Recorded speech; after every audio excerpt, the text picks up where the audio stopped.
পাণ্ডেশ্বর বিধানসভা কেন্দ্রের বহুলা এলাকার পাড়াশকোলে পুনর্বাসন ও পানীয় জলের সমস্যা নিয়ে বেশ কয়েকদিন ধরে লড়াই করা পাড়াশকোল পুনর্বাসন কমিটির সদস্যরা জামবাদ ওসিপি বন্ধ করে বিক্ষোভ প্রদর্শন করেন। বিক্ষোভ চলাকালীন পাড়াশকোল পুনর্বাসন কমিটির সদস্য পার্শুন ব্যানার্জি বলেন যে 2021 সালে পাড়াশকোলে একটি বিশাল ভূমিধসের ঘটনা ঘটে, যার ফলে পাড়াশকোল গ্রামের উল্লেখযোগ্য ক্ষতি হয়।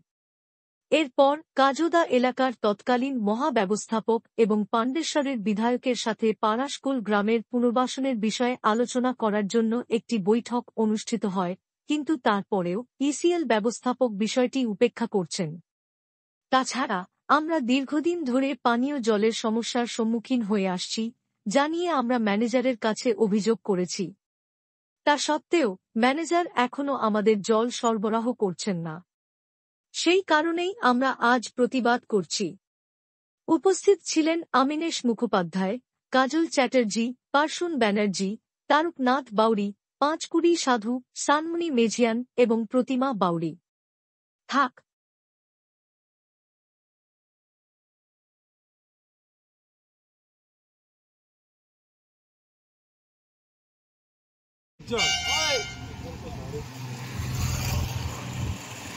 देंगे तो असुविधा हो जाएगा फिर।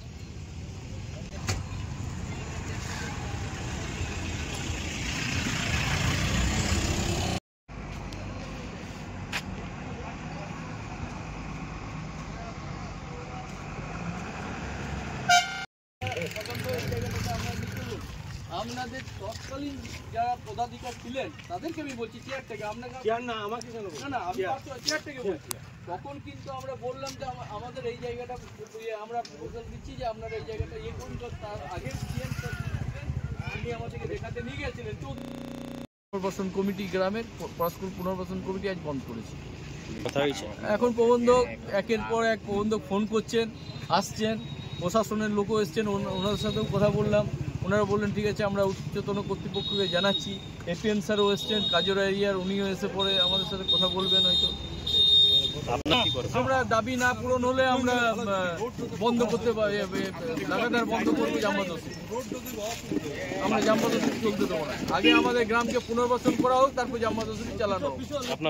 আমার নাম পার্শুন ব্যানার্জি, আমরা পাড়াশকোল গ্রামে রিহ্যাব কমিটির স্কুল গ্রাম রিহ্যাব কমিটির পক্ষ থেকে আমরা আজকে ওসিপিকে বন্ধ করতে বাধ্য হলাম এই জন্য যে আমাদের গ্রামের প্রপার্টিতে জামবাদ ওসিপি চলছে এবং গ্রামটা 2021 সালে ধস হয়েছিল। যে ধসটাতে পুরো গ্রামটা আপনার ক্ষতিগ্রস্ত হয়। এই গ্রামটা ক্ষতিগ্রস্ত হওয়ার ফলে আপনার তৎকালীন জিএম স্যার এবং আমাদের বিধায়ক স্যারের সহযোগিতায় এই গ্রামটাকে পুনর্বাসনের জন্য প্রপোজাল পাঠায় এবং প্রপোজাল চলে আসে। সেই প্রপোজাল আজ থেকে 1-1.5 বছর আগে প্রপোজাল এসছে, কিন্তু আমাদের গ্রামটাকে পুনর্বাসনের জন্য ম্যানেজমেন্ট কি বলবো যে কোনো হেলদোল নেই ম্যানেজমেন্টের, শুধু টালবাহানা করছে, টালবাহানা করে করে সময়গুলো পের করছে। এটাই হচ্ছে ম্যানেজমেন্টের কাজ। এত বর্ষা হওয়াতেও আমাদের গ্রামে জল নেই। জল না থাকার ফলে মানুষ কিন্তু ইয়ে করতে পারছে না। আপনার মানুষের যে ন্যূনতম যে জলটা দরকার, সেই জল অবধি আমাদের গ্রামে নেই এই ওসিপি হওয়ার জন্য। কতদিন ধরে সমস্যা আছে? আমাদের 2021 সালে ধস হয়েছে 14ই মে, সেই তখন থেকে এই প্রবলেমটা চলে যাচ্ছে।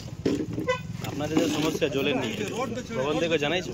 হ্যাঁ, প্রবন্ধক তো সবসময় প্রবন্ধককে জানানো হয়। তারা বলে যে সরাহ করে দেবো এই করছে।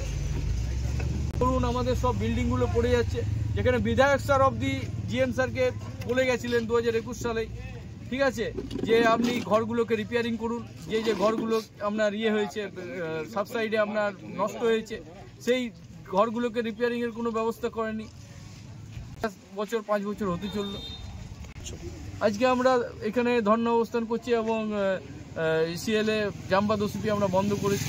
তার সাথে আমাদের সিএল জামবাদ ওসিপিও বন্ধ করেছি। তার কারণ সিএল জামবাদ ওসিপির দ্বারাও আমরা ক্ষতিগ্রস্ত। আমাদের জমি জায়গা সিএল জামবাদ ওসিপির জন্য নষ্ট হয়েছে।